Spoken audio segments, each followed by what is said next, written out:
খাল বিলে মাছ ধরে যে হাজার হাজার মানুষ জীবিকা নির্বাহ করে তাদের উপর নিপীড়নমূলক একটা আইনে পরিণত হবে। এটা আইন করা হয়েছে মানুষের কল্যাণে, এই আইন করা হয়েছে দেশের কল্যাণে, এই আইন করা হয়েছে কৃষিজীবী বা মৎস্যজীবী মানুষের কল্যাণে। আমি এখন মাননীয় মৎস্য ও পানি সম্পদ মন্ত্রী মোহাম্মদ আমিনুর রশিদকে protection and conservation of fish amendment bill 2026 উত্থাপনের অনুমতি প্রার্থনার জন্য আহ্বান জানাচ্ছি। মাননীয় স্পিকার, আমি আমিনুর রশিদ, কৃষি মৎস্য ও প্রাণী সম্পদ মন্ত্রী,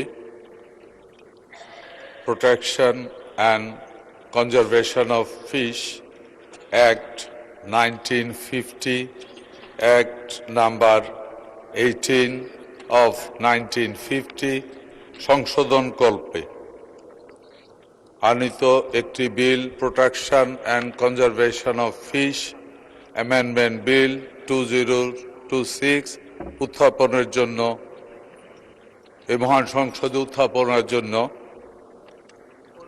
অনুমতি প্রার্থনা করছি।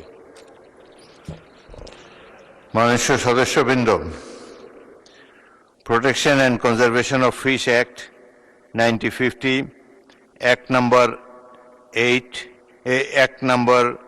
18 অফ 1950 বিলের উপরে আপত্তি উত্থাপনের ব্যাপারে আপত্তি দিয়েছেন আব্দুল মান্নান মাসুদ, 273 নোয়াখালী 6।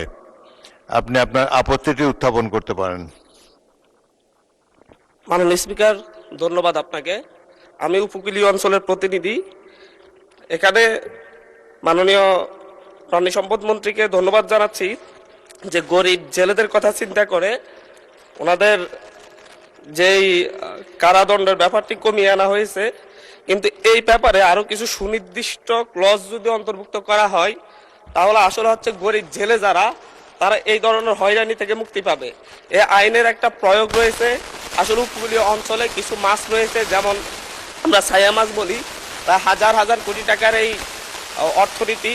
এই ছায়া মাছগুলো কারেন্ট জাল এবং ভিন্ডি জাল ছাড়া আসলে হচ্ছে ধরা অসম্ভব। এই মাছগুলো ধরা হয় শুধুমাত্র হচ্ছে অগভীর সমুদ্রে, খাল বিলে, উপকূলীয় অঞ্চলের খাল বিলে। ওই জায়গায় এই জেলেরা যাদের নিজস্ব কোনো নৌকা নেই কিংবা হচ্ছে হাতে কিংবা হচ্ছে কারেন্ট জালে যারা মাছ ধরে, তারা এক বেলা খেতেও তাদের কষ্ট হয়ে যায়।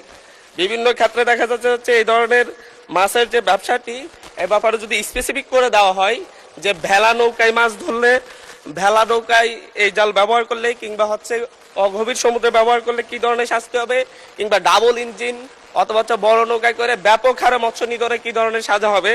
যে জেলেদের ব্যাপারে এখানে একটা আইনে এক্সটেন্ড টু 5 লাখ জরিমানার কথা বলা হয়েছে। আসলে যাদের উপরে এই আইনটা প্রয়োগ করা হবে তাদের পক্ষে 5,000 টাকা দেওয়া অসম্ভব, এবং দিনে এনে দিনে খাই এই ধরনের ব্যাপার রয়েছে তাদের মধ্যে। পাশাপাশি এই জায়গায় মূলত স্পেসিফিক যদি না করা হয় তাহলে উপকূলীয় অঞ্চলের খাল বিলে মাছ ধরে যে হাজার হাজার মানুষ জীবিকা নির্বাহ করে তাদের উপর নিপীড়নমূলক একটা আইনে পরিণত হবে। এটা ধন্যবাদ মাননীয় স্পিকার। এ ব্যাপারে মাননীয় মন্ত্রী একটি সংক্ষিপ্ত বিবৃতি দিতে পারেন। মাননীয় স্পিকার, কারেন্ট জাল এবং ভিন্ডি জাল যেটা, এই জালটা এর মধ্যে সারা বাংলাদেশের উৎপাদন নিষিদ্ধ। গতকালকে আমরা একটা মিটিং করেছি চাঁদপুরে, সচেতনতামূলক মিটিং, এবং এই জালগুলি চোরাইভাবে উৎপাদন হয় এবং এগুলি বন্ধ করার জন্য প্রশাসনিক দিক থেকে ওই সরকার যথেষ্ট তৎপর আছে। আর বাকি যেই জিনিস উনি বললেন, যা বললেন, এ ব্যাপারে এখানে কয়েকটা শ্রেণী মাছ ধরে, এটা সত্য। এই জায়গাতে যারা কারেন্ট জাল এবং ভিন্ডি জাল যেটা, এটা কিন্তু নৌকাতে না, এটা কোম্পানিতে স্রোতের এগেনিস্টে বসানো হয় এবং ওখান থেকে মাছটা ধরা হয়। এবং এই কারণে বিশেষ করে এই কারেন্ট জাল এবং ভিন্ডি জালের সমস্যা হলো এটায় ছোট মাছ বড় মাছ সমস্ত মাছ নষ্ট হয়, এবং এর ভিতরে যদি একবার বেজে যায় ওই মাছ আর নতুন করে সার্ভাইভ করার কোনো ক্ষমতা থাকে না, কারণ নিঃশ্বাস বন্ধ হয়ে যায়। আর বাকি যেটা আছে এখানে নৌকাতে, বড় নৌকাতে এটার এই ধরনের জাল বাওয়া হয় না, ছোট নৌকা দিয়েই এই কারেন্ট জাল এবং ভিন্দি জাল দেওয়া হয়। আর সমুদ্রের মধ্যে যে কম ডেপথের পানিতে যেই মাছের কথা বলা হয়েছে, এটা মেনলি ভিন্দি জাল। এই জালটা আরো খারাপ। এটায় আপনার মাটির, নর্মালি তো ছোট মাছ পোনাগুলি মাটির মধ্যে টাচে থাকে, ওই জাল টেনে এটাকে তোলা হয়। এতে করে যা হয়, যেই মাছ ওই চাষির মৎস্যর যা আহরণ করবে তার প্রয়োজন, এক্সকিউজ মি মাই স্পিকার, ওই যার প্রয়োজন ওইটা সে নেয়। বাকি যেই মাছের ছোট ছোট পোনাগুলি, যেটা একদিন অনেক বড় হবে, ওই পোনাগুলি মেরে ফেলে।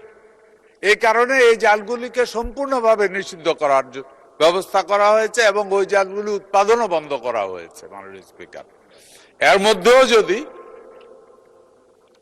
মাননীয় স্পিকার আপনি মনে করেন এটা আলোচনার প্রয়োজন আছে, অবশ্যই এই আইন মানুষের কল্যাণে,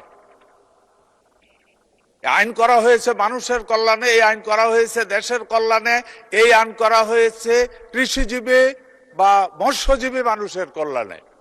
এই আইন কোনোদিনই অকল্যাণের জন্য তৈরি হতে পারে না, কোনো মানুষের অকল্যাণে তৈরি হতে পারে না। মাননীয় স্পিকার, আপনি যদি মনে করেন এটা নিয়ে আলোচনা হতে পারে, সময় নিয়ে আলোচনা করতে পারেন, আমাদের কোনো আপত্তি নেই মাননীয় স্পিকার।